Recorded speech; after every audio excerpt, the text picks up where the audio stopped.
हाँ जी, सब देवता पितर लोगन का नमस्कार। हमार तो सबे तुहे न छियो जी। हाँ, ये हाल है, नमस्कार जय हिंद करते हैं। चलिए जी, सीटेट की बहुमूल्य कक्षा में हार्वर्ड गार्डनर सीडीपी के अंतर्गत 1 to 5, 6 to 8 के लिए बहुत ही महत्वपूर्ण चैप्टर का अध्ययन करेंगे। Multiple intelligence theory of Harvard gardener, यानी बहुबुद्धि का सिद्धांत। बहुकारक नहीं, बहुकारक तब तो फंडा ही चला जाएगा। हाँ जी, तो बहुबुद्धि सिद्धांत हार्वर्ड गार्डनर ने दिया, जो कि अमेरिका के निवासी थे। इसे बहुप्रतिभा सिद्धांत भी कहा जाता है, या एकाधिक बुद्धिमता का सिद्धांत, या एकाधिक बुद्धिमानी सिद्धांत। एकाधिक बुद्धिमानी सिद्धांत के नाम से बी टेट में, बिहार टेट में आ चुका है, और एकाधिक बुद्धिमता सिद्धांत के नाम से केंद्रीय विद्यालय में 2 बार पूछा जा चुका है, अतः याद रखें। चलिए जी, बात कुछ नहीं है, लेकिन फिर भी बहुत कुछ बात है। क्या? चलिए देखा जाए। मतलब बहुबुद्धि सिद्धांत यह सुझाता है कि प्रत्येक मनुष्य में बहुत सी प्रतिभाएं, बहुत सी बुद्धि, बहु प्रकार की बुद्धि निहित होती है। आपने डीएड में पढ़ा होगा 7 प्रकार की बुद्धि, और बीएड में 8 प्रकार की बुद्धि पढ़ी होगी।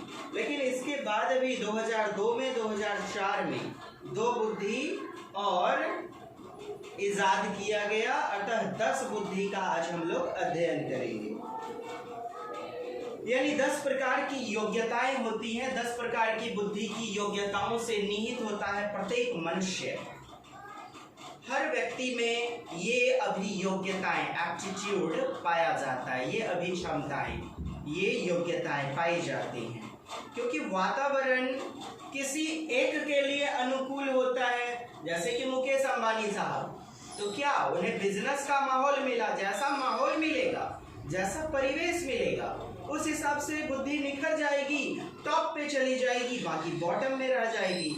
यानी 10 बुद्धि में से एक सबसे ज्यादा विकसित हो जाएगी और बाकी बेस में दबकर रह जाएगी, मौजूद तो रहेगी आप में ही। इसीलिए किसी में भी ये 10 प्रकार की बुद्धि पाई जा सकती है। ठीक है साहब? जैसे कि क्या बिल गेट्स महोदय वायुयान नहीं उड़ा सकते थे? बिल्कुल उड़ा सकते थे, लेकिन जय जय श्री राम कर देते, है ना। लेकिन बिजनेस की बुद्धि उन्हें परिवेश में मिली।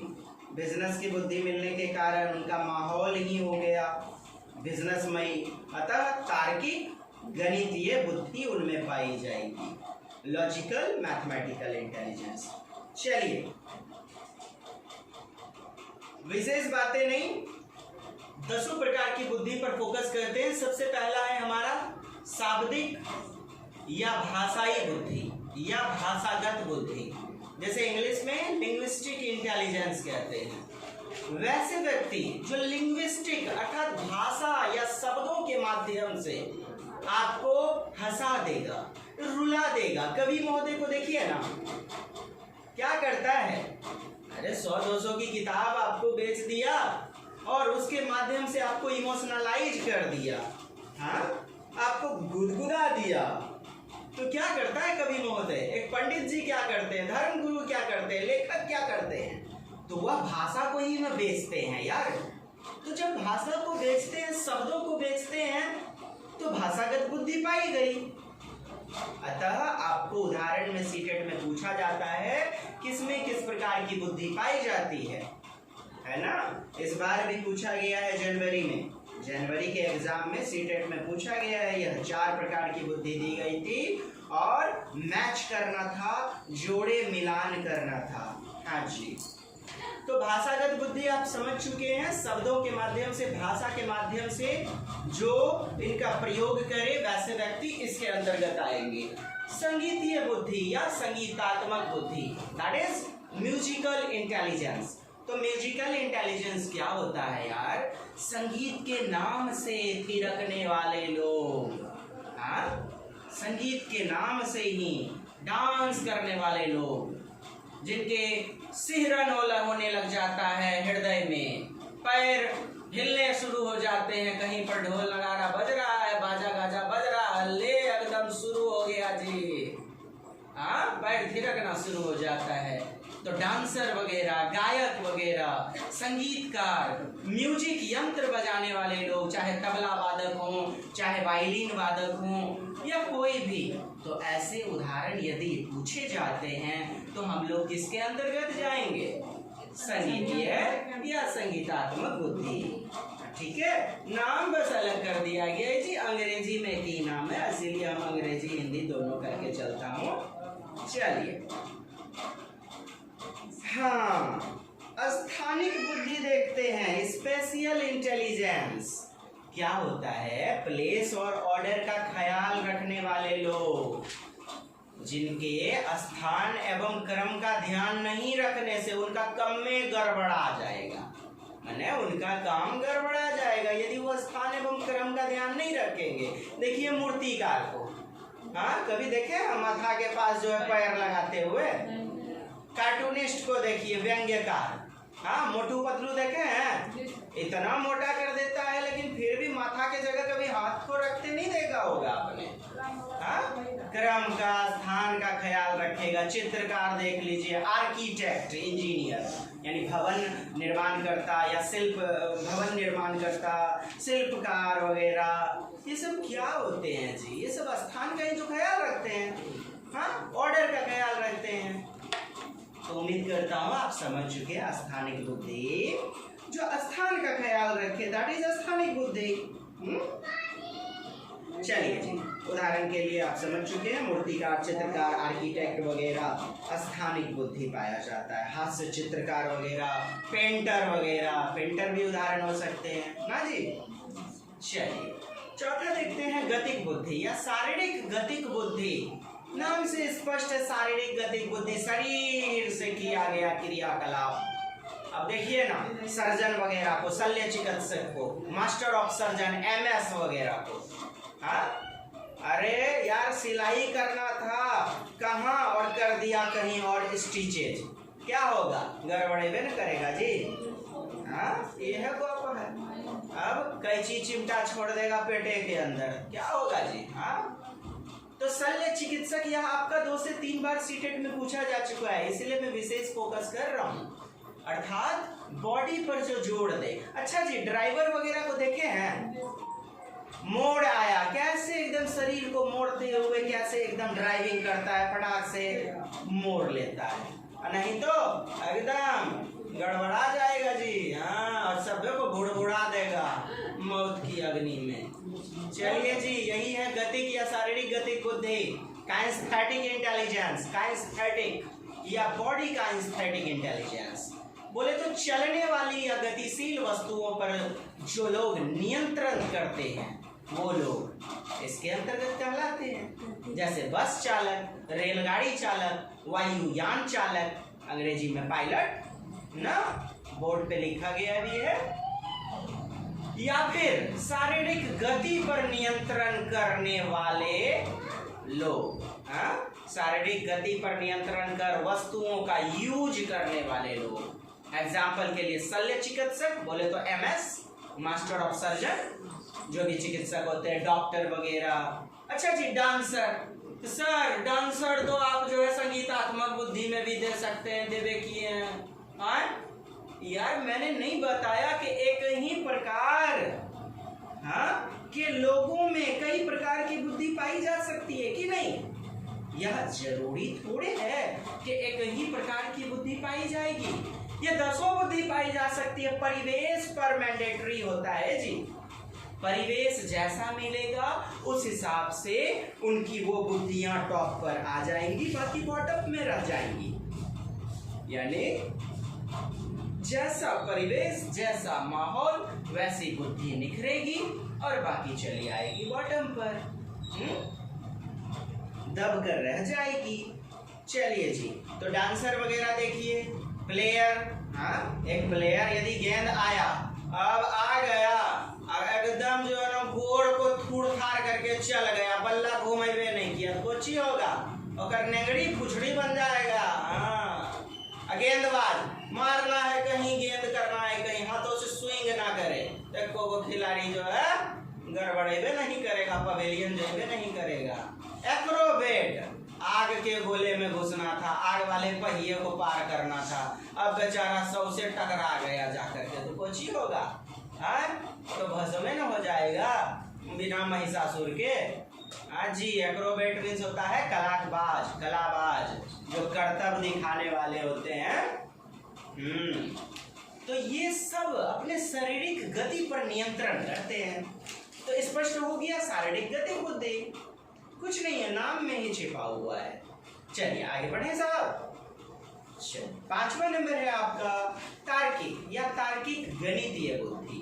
बोले तो लॉजिकल मैथमेटिकल इंटेलिजेंस, यानी लॉजिक करने वाले लोग, तर्क वितर्क करने वाले लोग, तर्क वितर्क लॉजिक पर आधारित तथ्यों का प्रमाण देने वाले लोग। जैसे वकील, वकील क्या करता है जी, झूठ को सच बना देता है तर्कों के आधार पर, और सच को झूठ बना देता है तर्कों के सहारे। तो तर्क वितर्क के आधार पर ही न करता है। गणितज्ञ वगैरह देखिए, गणितज्ञ सोच करके देखिए, आप एक मैथमेटिक्स का सूत्र बना दीजिए, उसको सिद्ध करने के लिए आपको तर्क वितर्क की आवश्यकता पड़ती है कि नहीं? बिल्कुल पड़ती है। और नहीं तर्क वितर्क है आपके पास तो दुनिया मानवे नहीं करेगी। आपका मैथमेटिक्स का फॉर्मूले गलत है, दुनिया मानेगी नहीं। कौन है जी ठाकुर साहब? नटखटिया जो है ना रो रहा है जी। हाँ, आप लोग को सुनाइए वे किया होगा। चलिए खैर कोई बात नहीं, रोना है हंसना है, हमू बड़ी लॉकडाउन में रोया हूँ यार, क्या बताऊं। चलिए, तो गणितज्ञ क्या करते हैं, तर्क वितर्क की ही खाना खाते हैं। हाँ, तार्किक विचारों की ही भोजन करते हैं, नहीं तो ऐसे जुट्टो हवा बयार हो जाएगा। वैज्ञानिक महोदय देख लीजिए ना, साइंटिस्ट महोदय क्या करते हैं, तर्क वितर्क, ये दुनिया, ये चांद, ये सूरज, अरे एडिसन बल्ब कैसे बनाएगा, बेचारा मने मन सोचता होगा कितना। तर्क वितर्क है यार। तो तार्किक गणितीय बुद्धि पाई जाएगी। तो कई सारे उदाहरण आप खुद से खुद सोच सकते हैं, बस इनको समझ गए तो ऊला ला ला ला हो गया। चलिए अगला हम लोग बढ़ते हैं। अगला आपका छठा अंतर्व्यक्तिक या अंतर्व्यक्तिक बुद्धि। अंतर्व्यक्तिक बुद्धि या व्यक्तिगत अन्य बुद्धि, जिसे कहते हैं इंटरपर्सनल इंटेलिजेंस। इंटरपर्सनल इंटेलिजेंस या पर्सनल अदर इंटेलिजेंस। ठीक है, पर्सनल अदर नाम से स्पष्ट है, व्यक्तिगत अन्य बुद्धि माने अन्य लोगों का, दूसरे लोगों का ख्याल रखने वाले लोग, अर्थात बोले तो क्या यार, खुद को दूसरों के जगह रख करके सोचने वाले लोग। LIC एजेंट क्या करता है, आपके जगह पर खुद को रख करके सोचता है। बीमा पॉलिसी देने वाला, दोस्त एक बीमा पॉलिसी ले लो, मर जाओगे, चले जाओगे, एकदम हेरा जाओगे, फलना फलना के चले जाओगे यार, बीवी बाल बच्चा क्या खाएगा, यानी DM साहब तक को नहीं छोड़ता है, वो करो लपेट लेता है। नेटवर्कर को देख लीजिए ना, नेताजी को देख लीजिए, तुम मुझे वोट दो, हम तुम्हें खून नहीं दूंगा, हम तुम्हारा खून पीऊंगा। हाँ जी, डैश डैश। एडवाइजर वगैरह, सलाह देने वाले, सलाह करता, सेल्समैन, हल्दीराम का एकदम तालमोट है जी, अरे नहीं यार बांके बिहारी का तालमोट आया हुआ है, लो ना एकदम खा के देखो ना यार, अरे पैसा मत देना, तुम जाओ ना, तुम खा के देखो ना, पैसा तो कल परसों ले ये लेगा तोरा से। हाँ, दुकानदार क्या करता है जी, यही सब करता है कि ना आपको बेचिए तो देगा। आप खा करके देखिए, बड़ी अच्छा है एकदम से, फलना सामान नहीं है लेकिन फिर भी बेच के रहता है। तो ऐसे व्यक्ति जो आपकी जरूरतों का ख्याल रखेंगे, ठीक है, आपकी जरूरतों का ख्याल बोले तो अपनी जरूरत के अनुसार रखेंगे। हाँ जी, अपनी जरूरत के अनुसार। अर्थात खुद को आपके जगह पर रखकर सोचने वाले लोग किसके अंतर्गत आते हैं? अंतर्व्यक्ति। अच्छा जी, लिखा गया नहीं है? अच्छा मैं लिख देता हूँ। हाँ जी, लिख दिया। अंतर्वैयक्तिक या अंतर्वैयक्तिक बुद्धि, अंतर्व्यक्तित्व बुद्धि या व्यक्तिगत अन्य बुद्धि। तो इंटरपर्सनल इंटेलिजेंस या पर्सनल अदर इंटेलिजेंस। बात इतना ही याद रखेंगे कि इंटर अर्थात अपना बुद्धि, अपना उल्लू सीधा करने वाले लोग, अपना उल्लू सीधा। इंटर नाम से स्पष्ट है कि इंटर यानी कि बोले तो अपना। हाँ, आप उल्टा नहीं समझेंगे। अंतः मतलब अपना, लेकिन उल्टा सोच करके चलेंगे, क्योंकि काफ़ी कंफ्यूजन दोनों में बना हुआ है। किताबों में तो डिटेल में दिया ही नहीं गया है, और दिया भी गया है तो बिल्कुल से साफे ऊपरे ऊपर हवा पानी हो जाता है। हम तो पढ़ के इतने खिसिया गए, मन किया कि चुल्लू भर सूसू में डूबी कर मर जाए।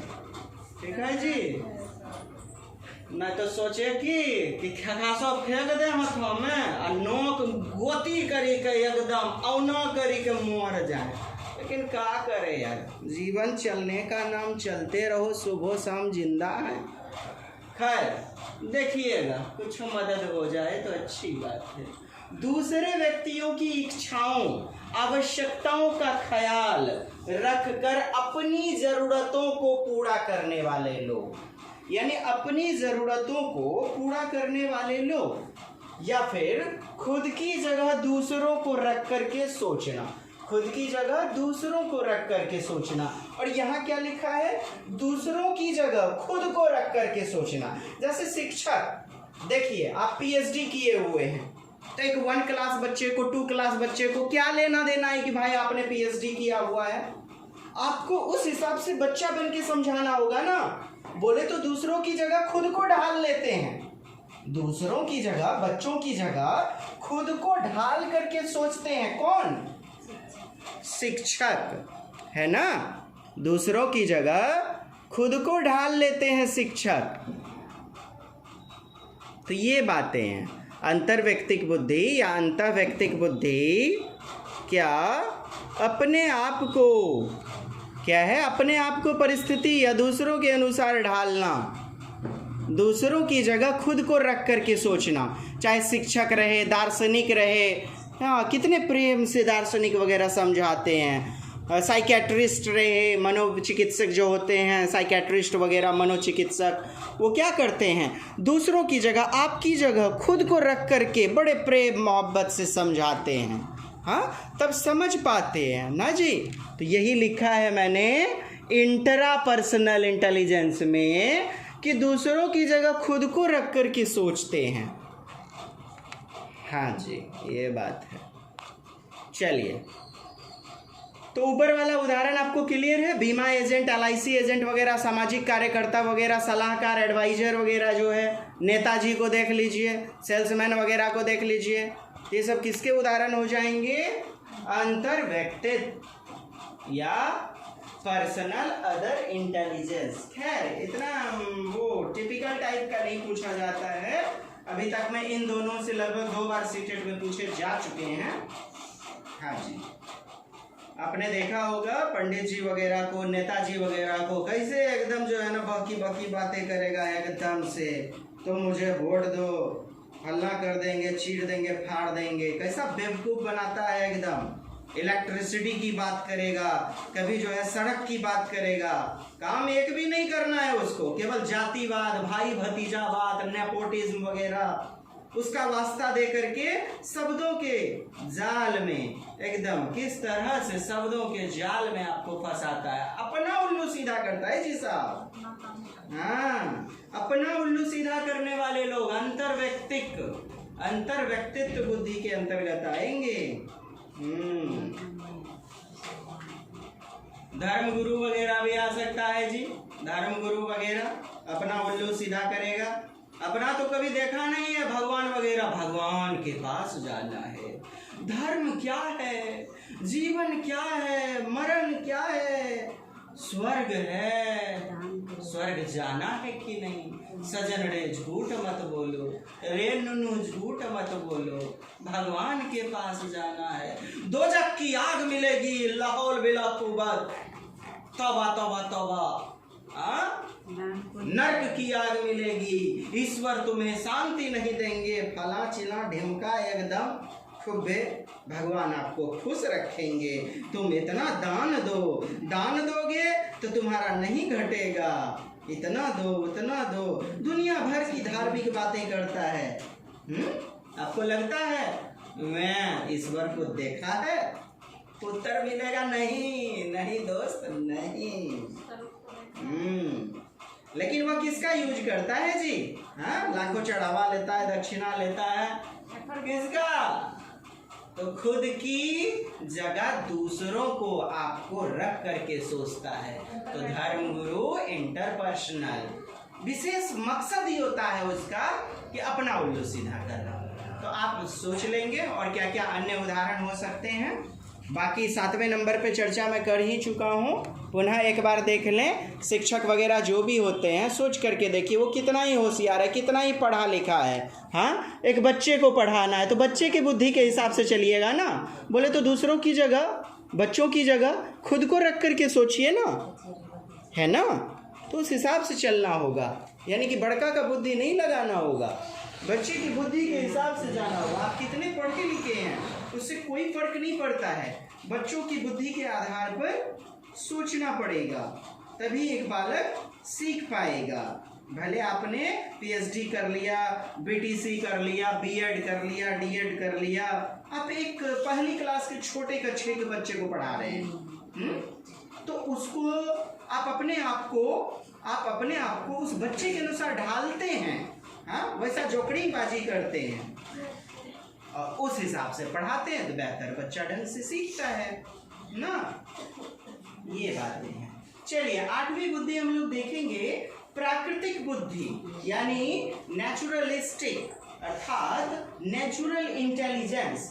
1998 में संशोधन हुआ था, ये 1998 में संशोधित होकर के यह बुद्धि आई हुई थी प्रकाशन में। चलिए देखते हैं, लिख दूं मैं जरा। हाँ जी, तो 1998 में प्राकृतिक या प्रकृतिवादी बुद्धि, नेचुरल इंटेलिजेंस या नेचुरलिस्टिक इंटेलिजेंस, वैसे व्यक्ति जो प्रकृति से लगाव रखते हैं, प्रकृति से लगाव रखने वाले लोग, तो किसके अंतर्गत आएंगे? नेचुरलिस्टिक इंटेलिजेंस के अंतर्गत। एग्जाम्पल के लिए प्रकृति प्रेमी, और कोई किसान, कोई माली, गार्डनर वगैरह, हाँ, यानी फूल पत्ती वगैरह लगाता है तो उसे पर्यावरण से प्रेम रहता है। तो पर्यावरण से प्रेम रखने वाले लोग प्राकृतिक बुद्धि के अंतर्गत आएंगे, पर्यावरणविद वगैरह, एनवायरमेंटलिस्ट जो होते हैं। 9th नंबर 2000 ईस्वी में यह संशोधित हुआ, संशोधन होकर के आया। अस्तित्ववादी बुद्धि, एग्जिस्टेंस यानी दुनिया में जिसका एग्जिस्टेंस है और नहीं है उसके अंतर्गत सोचने वाले लोग, ऐसे लोग जो जीवन के रहस्यों आदि के बारे में सोचते हैं। तो आध्यात्मिक अस्तित्व लगभग एक जैसा ही है, लेकिन परंतु फिर भी हम लोग अंतर करके चलेंगे। हालांकि प्रश्न 8 से ही बने हुए हैं, 8 से ही प्रश्न आपके बने हुए हैं, क्योंकि बीएड तक आपके 8 बुद्धि के बारे में दिया गया है। हाँ जी, क्या पूछे? नहीं, ये नहीं आएगा कि बुद्धि कितने प्रकार की है, 10 प्रकार की है, 8 प्रकार की फला चला। ये बुद्धि की विलक्षणताएं हैं, योग्यताएं हैं, ऐसा नहीं है। ठीक है, कि कितने प्रकार की हैं, बुद्धि का प्रकार नहीं है, बुद्धि की योग्यताएं हैं। फिर भी आपको 10 यदि ऑप्शन में मौजूद रहता है तो आप 10 मारेंगे, अन्यथा 8। और आज तक आपने सीटेट या बीटेट या केंद्रीय विद्यालय या नवोदय विद्यालय कहीं पर ऐसा प्रश्न तो देखा ही नहीं होगा दोस्त, देखा ही नहीं होगा। ठीक है, आगे बढ़ते हैं मित्र। ऐसे लोग जो जीवन के रहस्यों आदि के बारे में विचार करते हैं, अस्तित्ववादी बुद्धि, ऐसे लोग जो जीवन के रहस्यों के बारे में, जैसे कि खगोलविद, एस्ट्रोनॉट वगैरह क्या करते हैं? हाँ, खोज पत्र करते हैं, जो जीवन के रहस्यों के बारे में उजागर करते हैं, खोजकर्ता वगैरह। ना। दार्शनिक को देख लीजिए, वैज्ञानिक वगैरह, हाँ, बल्ब वगैरह या साइकिल, हाँ, जीवन के रहस्यों के बारे में ये सब बनाने वाले लोग, वैज्ञानिक इत्यादि।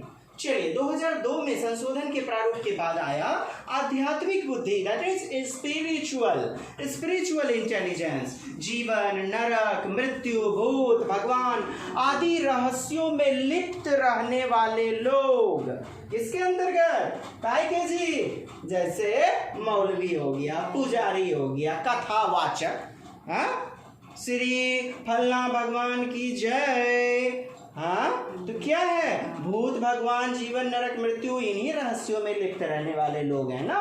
बाबा जी को देख लीजिए जी, हाँ, दोजक की आग मिलेगी, नरक की आग मिलेगी, तो क्या है ये उदाहरण है जी आध्यात्मिक बुद्धि का। आलोचना देखिएगा, आलोचना पढ़ लीजिए, बिहार टेट में 2 बार आया हुआ है और सी टेट में आया हुआ है, इम्पोर्टेंट है। चलिए हम तनी छपाई कारखाना कर लीजिएगा। हाँ जी, हाँ जी।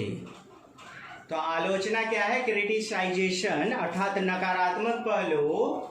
यह सिद्धांत इतना बड़ा है कि 10 प्रकार की बुद्धि का यानी सबका मापन कर पाना संभव नहीं है, क्योंकि खर्चा ज़्यादा होगा 10 प्रकार की बुद्धि का मापन करने के लिए, फिर उसके बाद समय भी व्यतीत होगा, है ना। तो अर्थात इसका अनुभवात्मक आधार अर्थात अनुभवों के आधार पर इंपीरियल बेस ही एक साक्ष्य है, ठीक है। विशिष्ट परीक्षणों के अभाव में इसका परीक्षण संभव नहीं है। यह केंद्र विद्यालय में डिट्टो लाइन आया हुआ था कि विशिष्ट परीक्षणों के अभाव में इसका परीक्षण संभव नहीं है। हाँ, बिहार टेट में भी आया हुआ है जी, एकदम सेम टू सेम लाइन। तो ये बातें हैं, तो आप समझ गए हैं इसको, क्या है कि 10 प्रकार की बुद्धि हैं, अब सब में पाई जा रही है। तो सोच करके देखिए, इतना बड़ा सिद्धांत है कि मापन संभव हो पाएगा नहीं ना।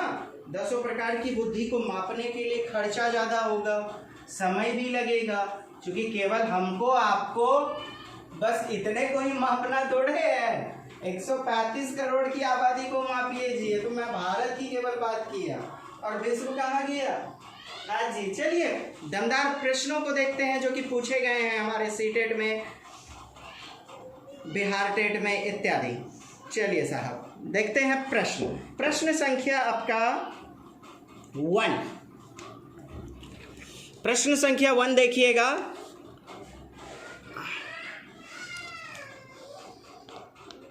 देखिएगा, ज़्यादा बड़ा है, बोर्ड पर लिख नहीं पाऊंगा, समय ज़्यादा व्यतीत होगा। हार्वर्ड गार्डनर के बहुबुद्धि सिद्धांत के अनुसार निम्न का मिलान करें, ठीक है। 2016 सीटेट में पूछा गया 6 to 8 में। देखिए, संगीतात्मक ABCD, फिर उसके बाद अंत व्यवस्था बुद्धि का प्रकार है, फिर अंत व्यवस्था है, चिकित्सक, कवि, खिलाड़ी, वायलिन वादक, मूर्तिकार। तो सही जोड़ा क्या हो जाएगा, ऑप्शन आ यहाँ पर है जी। हाँ जी दोस्त लोगन, एने ऑप्शन बानी हो, रउआ के ध्यान करने बा। तो आंसर सी हो जाएगा। क्यों, आप देख रहे हैं ए का 4, ए संगीतात्मक बुद्धि कहाँ जाएगा, वायलिन वादक में। बी का कहाँ 2, तो बी आपका क्या है, भाषिक। तो भाषिक बुद्धि किस में, कवि में पाई जाती है। तो जोड़े के हिसाब से सी हमारा उत्तर सही है। चलिए क्वेश्चन नंबर 2 देखते हैं। बहुबुद्धि के सिद्धांत के संदर्भ में एयर फोर्स पायलट बनने के लिए निम्नलिखित में से कौन सा, तो 21 सितंबर में पूछा गया है 2014 में, पेपर 2 6 to 8 में। देखिए आप, तो क्या हो जाएगा उत्तर हमारा, गतिक बुद्धि। नहीं बताया पायलट वायुयान चालक में। हाँ देखिए ना, एकदम में प्रश्न पूछल का है जी, यह ले चैप्टर बड़ी इंपॉर्टेंट बा। क्वेश्चन नंबर 3, हार्वर्ड गार्डनर का बुद्धि का सिद्धांत डैश पर बल देता है, कथी पर बल देता है, हाँ विद्यालय में आवश्यक सामान्य योग्यता, शिक्षार्थियों में अनुबंधित कौशलों, प्रत्येक व्यक्ति की विलक्षण योग्यताओं पर, यस, प्रत्येक व्यक्ति में विलक्षण योग्यताएं पाई जाती हैं, है ना, तो इस पर जोर देता है। तो हमारा क्वेश्चन नंबर 3 का D for Delhi. Question number 4, निम्नलिखित में कौन सा आलोचनात्मक दृष्टिकोण बहुबुद्धि सिद्धांत से संबंध नहीं है? अच्छा, नहीं है। देखिए 1 to 5 में 2014 में पूछा गया और 16 फरवरी 2014 में पूछा गया प्रश्न है यह।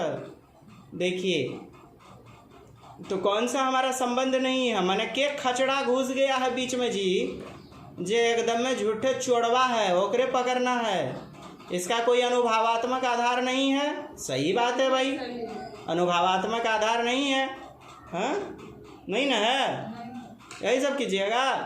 चलिए, यह शोधाधारित नहीं है, शोध आधारित नहीं है, सही बात है। प्रतिभाशाली विद्यार्थी प्रायः एक क्षेत्र में ही अपनी विशिष्टता प्रदर्शित करते हैं। प्रतिभाशाली विद्यार्थी एक ही क्षेत्र में, क्यों अन्य क्षेत्र में नहीं करते हैं जी? अच्छा खिलाड़ी नहीं हो सकता अच्छा पढ़ने वाला व्यक्ति? डी नंबर कहता है विभिन्न बुद्धियों, भिन्न भिन्न विद्यार्थियों के लिए विभिन्न पद्धतियों की मांग करती है। सही बात है जी, विभिन्न बुद्धि, अलग अलग बुद्धि है, तो अलग अलग विद्यार्थी के लिए अलग अलग पद्धति का मांग करेगा कि नहीं? क्रिकेट सिखाना है तो अलग पद्धति, पढ़ाई सिखाना है तो अलग मेथड, एक ही मेथड लेके चलिएगा। वायुयान उड़ाने के लिए सिखाना है, बस ड्राइविंग सिखाना है तो अलग मेथड पे जाइएगा ना।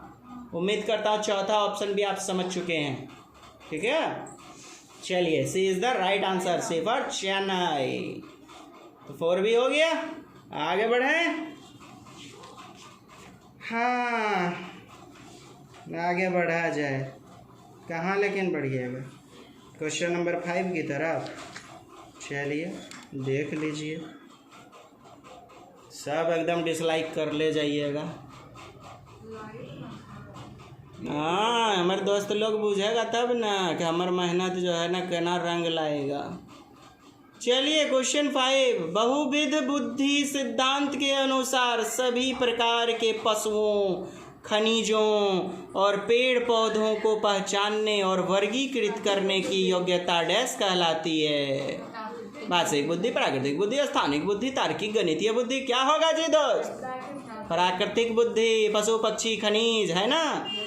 पेपर 2 में 29 जनवरी 2012 में पूछा गया। आप देखिए ना, सीटेटे का प्रश्न दिखा रहा हूँ, आप देखिए तो खाली चैप्टर पढ़ाया मैंने एक और सीटेट के पूछे गए प्रश्नों का लग गया भंडार। तो कैसे हम कहें कि दिस इज नॉट इम्पोर्टेंट और देवरा मास्टर इज घटिया घटिया?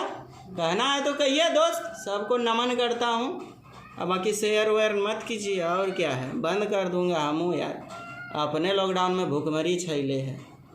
चलिए क्वेश्चन नंबर 6, शारीरिक गतिक बुद्धि रखने वाले बच्चे की, हाँ चापाकल में धौंस दे दूंगा, धौंस दे के मर जाऊंगा हमू।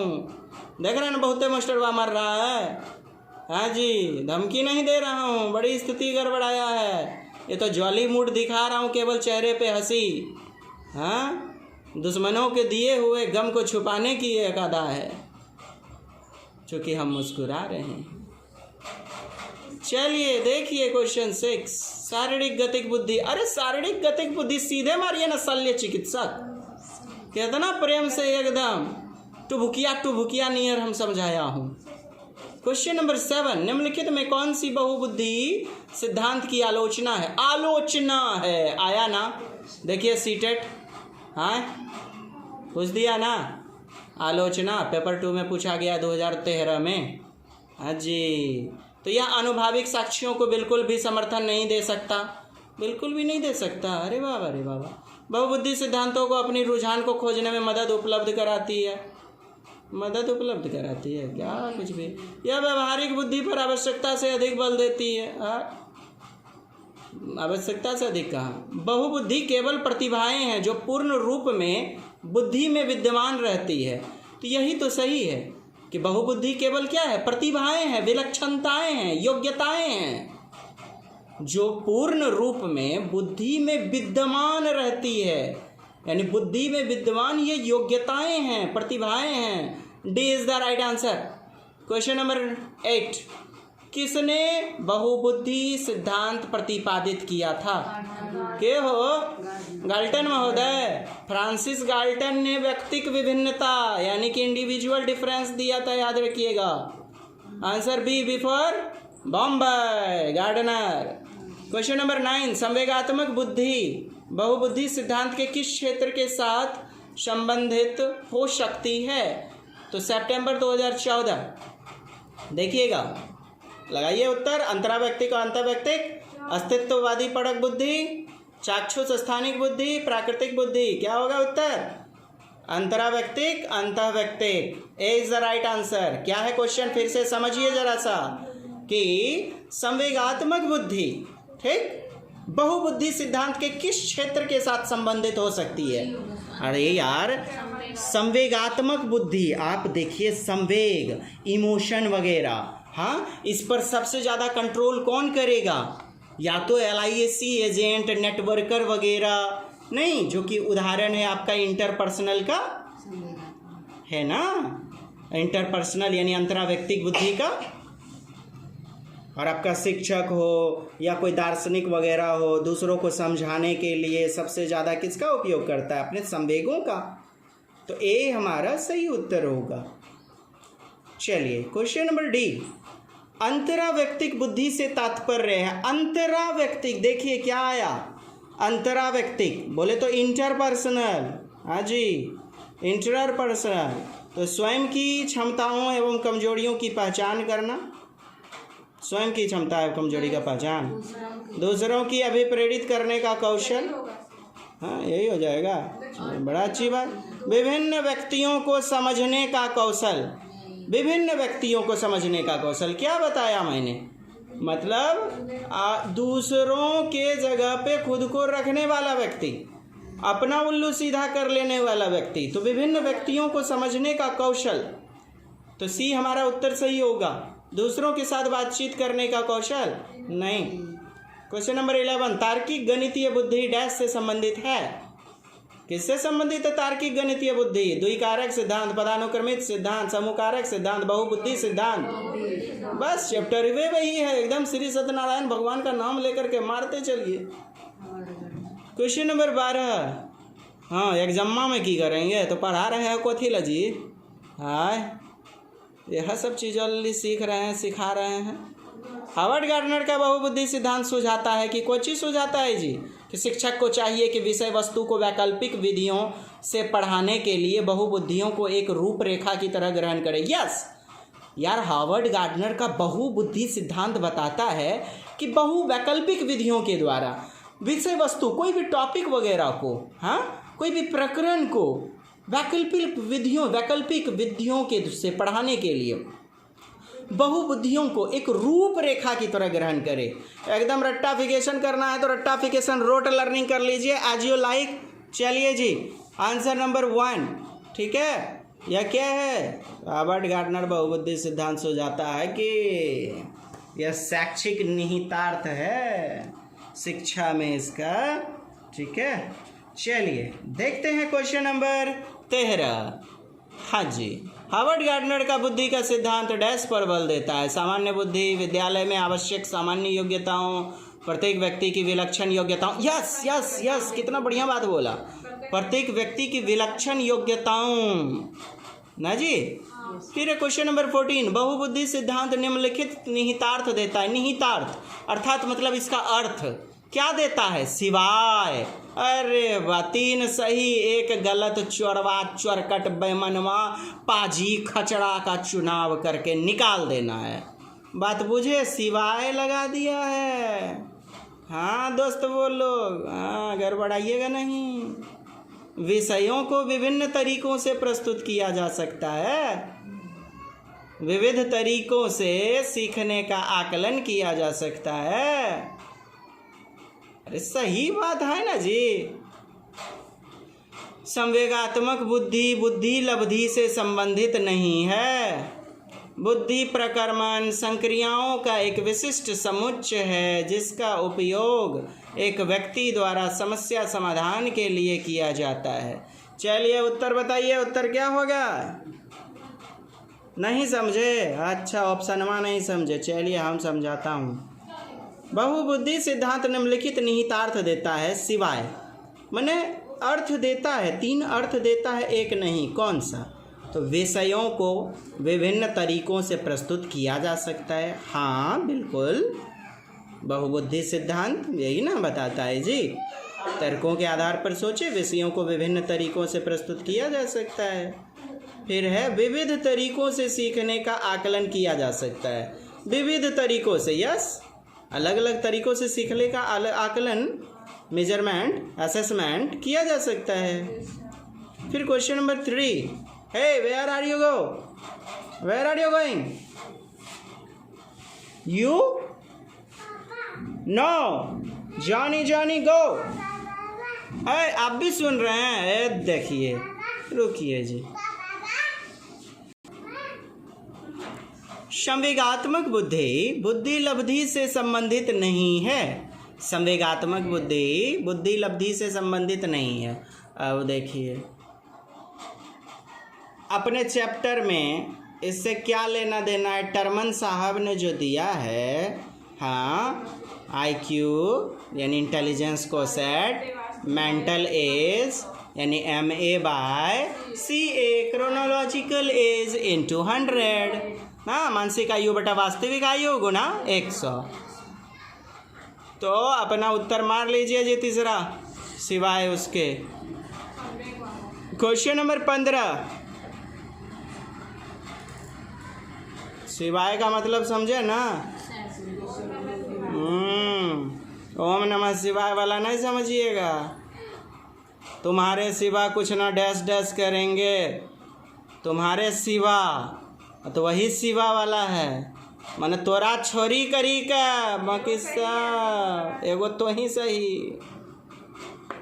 तो गलत का चुनाव करके बढ़ जाना है आगे। चलिए देखिएगा दोस्त, क्वेश्चन नंबर 15, एक शिक्षिका अपने शिक्षार्थियों की विभिन्न अधिगम शैलियों, यानी एगो मास्टरनी है, बुझे, एगो बहुत सारा चटिया सब है, उसका विभिन्न अधिगम शैलियों यानी अलग अलग प्रकार से बच्चा सीखता है, उसको संतुष्ट करने के लिए वैविध्यपूर्ण यानी अलग अलग प्रकार के कार्यों का उपयोग करती है।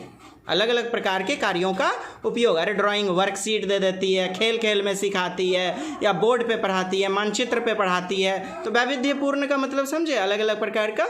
वह डैश से प्रभावित है, कोहलबर्ग के नैतिक विकास के सिद्धांत से, गार्डनर के बहुबुद्धि, यस गार्डनर के बहुबुद्धि के सिद्धांत से। मैंने क्या बताया, अलग अलग विधियों से। यही तो बताता है कि आपकी कक्षा में बैठा हुआ है बच्चा, तो उसमें क्या भाषा बुद्धि ही पाई जाएगी, भाषिक बुद्धि, ऐसा थोड़े है। अरे बहुत में गतिक बुद्धि पाया जा सकता है, बहुत में से वो संगीतात्मक बुद्धि पाया जा सकता है। तो अलग अलग प्रकार से सिखाइए ना सभी बच्चों को, क्योंकि आपकी कक्षा समावेशी है। उम्मीद करता हूँ आप समझ गए होंगे कि आपकी कक्षा समावेशी है और उसमें अलग अलग प्रकार के मोटा चदरा, पतरका चदरा, कोई गतिक बुद्धि, कोई वायुयान वाला बुद्धि, कोई अंतर व्यक्ति, कोई अंतरा व्यक्ति, कोई आध्यात्मिक बुद्धि, अलग अलग बुद्धि से लैस हुए हैं ना छात्र। तो मास्टरनी को क्या चाहिए, शिक्षिका को चाहिए कि चटिया को बढ़िया से अलग अलग शैलियों में पढ़ा करके संतुष्ट करें। हाँ जी, 2 is the right answer. Question number 16, very very important. निम्नलिखित में कौन सा आलोचनात्मक दृष्टिकोण है बहुबुद्धि सिद्धांत का? संबंध नहीं है। अरे यार संबंध नहीं है, फिर से आ गया, देख रहे हैं। यह शोधाधारित नहीं है। विभिन्न बुद्धियां भिन्न भिन्न विद्यार्थियों के लिए विभिन्न पद्धतियों की मांग करती है। प्रतिभाशाली विद्यार्थी प्रायः एक क्षेत्र में ही अपनी विशिष्टता प्रदर्शित है। देख रहे हैं, फिर से आया हुआ है। हाँ, 2 बार तो आपके आ गया है जी। चलिए, प्रतिभाशाली विद्यार्थी प्रायः एक ही क्षेत्र में अपनी विशिष्टता प्रदर्शित करते हैं, नहीं ना? क्या सारे क्षेत्र में? तो एगो जो है ना सी अपना जो है ना गलत है, जो संबंध नहीं है वही पूछा जा रहा है। क्वेश्चन नंबर 17, बहुबुद्धि सिद्धांत को वैध नहीं माना जा सकता क्योंकि, क्यों इट इज इनवैलिड जी? विशिष्ट परीक्षणों के अभाव में भिन्न बुद्धियाँ का मापन संभव नहीं है। ये तो सही बात है जी। यह सभी 7 बुद्धियों को समान महत्व नहीं देता। देख रहे हैं 7 बुद्धि, 7 ही बुद्धि के बारे में वर्णन करके क्वेश्चन में पूछा गया। तो यह सभी 7 बुद्धियों को समान महत्व नहीं देता है, समान महत्व नहीं देता है। आगे पढ़ते हैं। यह केवल अब्राहम मैस्लो के जीवन भर के सुदृढ़ अनुभवात्मक अध्ययन पर आधारित है। अब्राहम मैस्लो क्या कर रहा है जी? यह सर्वाधिक महत्वपूर्ण सामान्य बुद्धि जी के, सामान्य बुद्धि यानी जनरल फैक्टर, जी मतलब क्या? जनरल फैक्टर, सामान्य बुद्धि के अनुकूल सुसंगत नहीं है। यह सर्वाधिक महत्वपूर्ण सामान्य बुद्धि जी के अनुकूल नहीं है। बोले तो सामान्य बुद्धि के अनुकूल नहीं है। बिल्कुल जी अनुकूल है। अनुकूल क्यों नहीं है? बहुत बच्चों में सामान्य बुद्धि भी पाई जाएगी, है ना। हाँ, तो यह सभी 7 बुद्धियों को समान महत्व नहीं देती है। दूसरा नंबर तो यह भी सही है, समान महत्व नहीं देती है, अलग अलग महत्व देती है। What happened? What are you doing? दोस्त लोग हाथ दुखावे लगा जी, दर्द। चलिए देख लीजिए, 2टा क्वेश्चन और देख लीजिए, तब फिर छोड़ देता हूँ, तब फिर बंदे कर दूँगा। वैसे भी 46 मिनट्स हो चुके हैं। आप लोगों ने अपना बेशकीमती समय दिया, आपको बहुत बहुत धन्यवाद। चलिए तो क्वेश्चन नंबर 17 देख रहे थे। अपना तीसरा नंबर उत्तर हो जाएगा। यह केवल अब्राहम मैस्लो ने क्या पिरामिड का सिद्धांत दिया? हाँ, पिरामिड का सिद्धांत यानी कि 5 जो चरण दिए गए हैं। सबसे पहला क्या है आपका? भूल गए? नाभिकीय मांग या जैविकीय मांग पूर्ति का सिद्धांत।